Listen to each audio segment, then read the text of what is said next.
વડોદરાના ward number 4માં Bharatiya Janata પાર્ટીના ઉમેદવાર અજીત દધીચ, મધુબેન જૈન, મયુર ચોવટિયા અને શ્વેતાબેન માચીનો ઐતિહાસિક વિજય નોંધાયો છે। સ્થાનિક સ્વરાજ્યની ચૂંટણીમાં ચારેય ઉમેદવારોએ ભારે મતોથી જીત મેળવીને પક્ષની મજબૂત પકડ અને જનસમર્થનનો સ્પષ્ટ સંદેશ આપ્યો છે। આ વિજય માત્ર ચૂંટણીની જીત નથી, પરંતુ વિસ્તારના લોકોનો વિશ્વાસ અને વિકાસ પ્રત્યેની આશાઓનો પ્રતિબિંબ છે। મતદાતાઓએ ઉત્સાહભેર મતદાન કરીને ભાજપના ઉમેદવારોને ભવ્ય બહુમતી આપી છે, જે દર્શાવે છે કે પાર્ટી દ્વારા કરવામાં આવેલ વિકાસ કાર્યો અને જનસંપર્ક અભિયાનને લોકોનો વ્યાપક પ્રતિસાદ મળ્યો છે।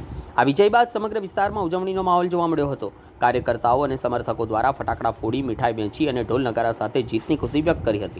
વિજેતા ઉમેદવારોએ જનતાનો આભાર વ્યક્ત કરતા જણાવ્યું હતું કે તેઓ લોકોના વિશ્વાસને ક્યારેય તૂટવા નહીં દે અને વિસ્તારના સર્વાંગી વિકાસ માટે પ્રતિબદ્ધ રહી કામ કરશે। આ જીત વડોદરા શહેરમાં ભાજપ માટે વધુ મજબૂતી લાવનારી સાબિત થઈ છે અને આગામી સમયમાં વધુ વિકાસકારી યોજનાઓને ગતિ મળશે તેવી આશા વ્યક્ત કરવામાં આવી રહી છે।